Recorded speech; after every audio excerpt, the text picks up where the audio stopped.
warahmatullahi wabarakatuh. Perkenalkan, nama saya Putri Rahayu. Di sini saya akan melengkapi tugas metodologi penelitian 1 pada proposal yang saya buat. Judul proposal yang saya buat yaitu minat anak-anak desa Pelajau dalam belajar atau kursus bahasa Inggris yang ditempuh oleh dosen pengampu Dr. Anda Aziza Husin MPD dan Ibu Yanti Kamilanaisi MPD. Selanjutnya saya akan menjelaskan mengenai proposal yang saya buat.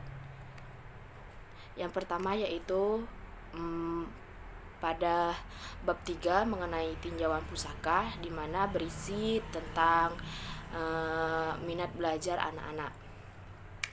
Untuk yang pertama yaitu minat belajar. Apa sih minat belajar itu? Menurut Susanto, berpendapat minat belajar ini merupakan dorongan dalam diri seseorang atau faktor yang menimbulkan ketertarikan atau perhatian secara efektif yang menyebabkan dirinya suatu objek atau kegiatan yang menguntungkan atau yang menyenangkan dan lama-lama akan mendatangkan kepuasan dalam dirinya. Menurut Hansen, menyatakan bahwa minat belajar siswa erat hubungannya dengan kepribadian, motivasi, ekspresi, dan konsep diri atau identifikasi, faktor keturunan dan pengaruh eksternal atau lingkungan. Berdasarkan pengertian para ahli di atas, dapat disimpulkan bahwa minat belajar ini adalah dorongan dalam diri untuk melakukan sesuatu dapat membuat tertarik dan senang. Selanjutnya yaitu mengenai ciri-ciri minat ini tersendiri. Yang pertama yaitu minat tumbuh bersama dengan perkembangan fisik dan mental. Yang kedua yaitu minat ini timbul tergantung pada kegiatan belajar. Yang ketiga itu minat timbul tergantung pada kesempatan belajar. Yang keempat yaitu perkembangan minat mungkin terbatas. Yang kelima yaitu minat dipengaruhi budaya. Yang keenam minat berbobot emosional. Yang ketujuh atau yang terakhir itu minat berbobot agronomis. Slide selanjutnya itu cara meningkatkan minat belajar. Dianjurkan oleh Nur Kacana dalam Susanto bahwa cara meningkatkan minat belajar itu sebagai berikut. Yang pertama yaitu meningkatkan minat anak-anak. Setiap guru ini harus mempunyai kewajiban untuk meningkatkan minat siswanya, karena minat merupakan komponen yang penting dalam kehidupan pada umumnya dan dalam pendidikan, serta pembelajaran di ruang kelas pada khususnya. Untuk yang kedua yaitu memelihara minat yang timbul. Apabila anak-anak menunjukkan minat yang kecil, maka tugas guru untuk memelihara minat tersebut. Untuk yang ketiga yaitu mencegah timbulnya minat terhadap hal-hal yang tidak baik. Sekolah merupakan lembaga yang menyediakan dan menyiapkan peserta didik untuk hidup dalam masyarakat. Maka, sekolah harus mengembangkan aspek ideal agar anak-anak menjadi anggota masyarakat yang baik. Untuk slide selanjutnya yaitu belajar bahasa Inggris melalui kursus. Sekarang kita akan memasuki mengenai belajar bahasa Inggris.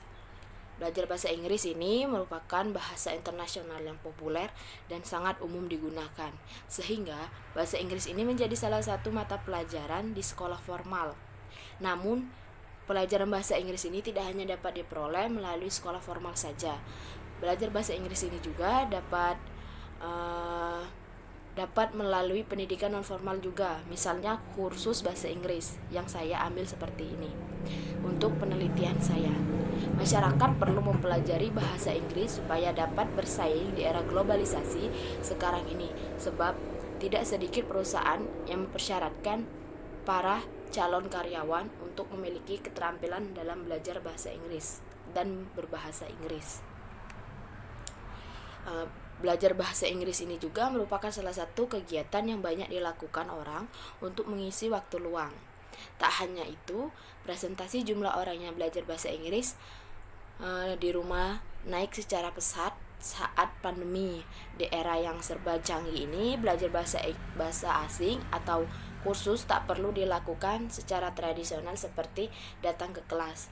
Sekarang di media pembelajaran belajar bahasa asing semakin mudah, mulai dari buku, majalah, lagu, video YouTube, kursus online, bahkan hanya sekedar nonton film dan bisa dilakukan di rumah.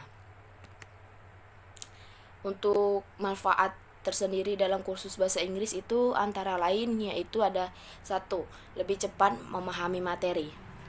Setiap orang kan memiliki cara yang berbeda-beda dalam belajar. Mungkin ada beberapa orang yang lebih meningkatkan untuk belajar sendiri. Namun ada pula yang lebih memahami materi jika melakukan one on one bersama guru kursus. Kursus ini kan dapat memberikan rasa aman kepada murid karena bisa langsung berkonsultasi atau bertanya materi yang sedang dijelaskan. Untuk yang kedua yaitu pilihan materi yang beragam dan fokus. Walaupun di internet juga tersedia berbagai macam, tapi kursus ini lebih membuat kamu fokus dalam belajar. Jika kamu melakukan kursus, kamu bisa memilih salah satu materi yang ingin kamu perdalam. Misalnya English Business atau TOEFL atau Conversation, atau juga bahkan pelatihan dasar dalam bahasa Inggris. Kursus ini juga memiliki jangka waktu tertentu dalam pelajaran sebuah materi, sehingga ada jaminan kamu bisa menguasai materi secara cepat. Untuk yang ketiga itu bermanfaat untuk liburan. Apa sih manfaat liburan dalam kursus bahasa Inggris? Apa hubungannya? Tentu ada hubungannya. Seperti yang kita tahu, bahasa Inggris ini kan merupakan bahasa internasional yang digunakan untuk berkomunikasi di seluruh dunia. Nah, jadi sangat bermanfaat jika kamu belajar bahasa Inggris untuk berlibur ataupun menggunakan bahasa Inggris ini berlibur di negara lokal juga. Yang keempat itu meningkatkan kemampuan. Meningkatkan kemampuan ini merupakan hal yang sudah pasti dalam kegiatan kursus. Kemampuan bahasa Inggris ini sangat penting dan juga sangat bermanfaat di masa sekarang ini. Selain bisa meningkatkan nilai akademis, kemampuan bahasa Inggris ini juga sangat bermanfaat di dunia kerja. Untuk yang keenam atau yang terakhir itu mempermudah untuk belajar bahasa lain. Untuk bisa mendalami bahasa asing lainnya, kamu bisa mengawali dengan belajar bahasa Inggris.